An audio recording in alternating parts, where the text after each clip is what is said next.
Sobat TML, kami hadir lagi untuk berbagi inspirasi metode terapi autisme alami alias metode TML tumbuh.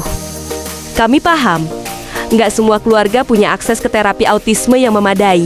Justru itulah alasan video-video TML dibuat untuk menemani langkah kecil ayah bunda autisme dari rumah masing-masing. Kali ini, kita akan bahas salah satu gerakan latihan penting dalam terapi autisme, yaitu melatih keseimbangan tubuh. Tahu nggak salah satu kekuatan model TML tumbuh? Kami hanya menggunakan alat-alat yang sederhana, murah, dan bikin sendiri. Dan yang terpenting, terapi kami selalu didasari oleh teori dan kajian jurnal terapi dan edukasi autisme terkini. Jadi, selalu terjamin efikasi dan efektivitasnya. Tanpa berbasi-basi, yuk kita lihat praktek latihan keseimbangan untuk satu orang siswa selama beberapa hari. Kami nggak langsung pakai titian tinggi, tapi mulai dari yang rendah dulu. Bisa dilihat bahwa gerakan kaki siswa masih sering oleng dan belum lurus. Tenang aja, otot manusia punya muscle memory alias memori otot. Kalau dilatih setiap hari, pasti lama-lama jago dan seimbang. Oke, lanjut naikin tantangannya. Kita ajak siswa untuk naik titian yang lebih tinggi dan bulat. Tapi masih digandeng ya, karena siswa ini belum terbiasa dengan titian setinggi dan sebulat ini. Walaupun masih canggung, otot anak sudah merekam dan menyimpan gerakan ini loh.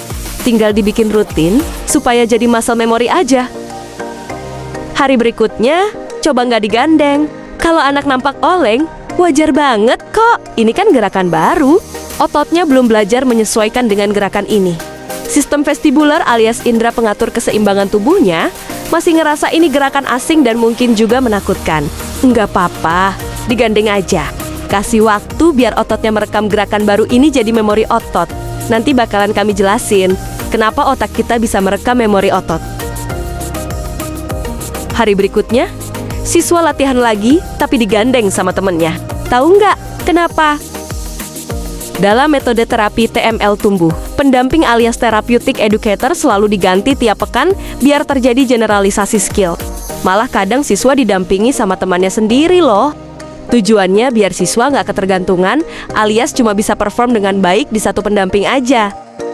Pertemuan berikutnya dengan pendamping lain, langkah siswa mulai stabil dan tenang. Bahkan di hari berikutnya, cara berjalan siswa mulai lebih cepat. Ototnya sudah mulai merekam memori gerakan. Karena latihan ini selalu diulang setiap hari. Inilah keajaiban dari plastisitas otak alias neuroplasticity.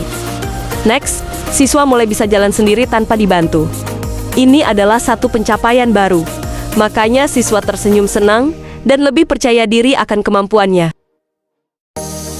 Besoknya terlihat bahwa siswa nggak digandeng lagi, melainkan hanya dipandu dan disentuh sesekali. By the way, kalau kita melatih tubuh anak bergerak secara berulang dan terarah, kita sebenarnya sedang membentuk ulang jalur saraf otak mereka dari luar. Karena saraf manusia tipis sekali dan sampai saat ini belum ada alat yang bisa mengubah jaringan saraf otak manusia. Jadi, saat anak latihan keseimbangan secara konsisten, otaknya sedang memperkuat jalur-jalur saraf yang dibutuhkan untuk mengatur gerak tubuh. Inilah yang disebut sebagai neuroplasticity tadi. Dan kalau misalnya anak kembali harus digandeng, nggak bisa jalan sendiri lagi, it's okay. Proses pembentukan jalur saraf gerakan baru di otak butuh proses dan waktu. Lakukan aja secara konsisten, kadang gandeng, kadang lepas sedikit, sampai anak bisa konsisten jalan sendiri. Gimana? Seru kan ngelatih anak autistik? Jangan lupa like, subscribe, komen, dan share video ini kepada yang membutuhkan.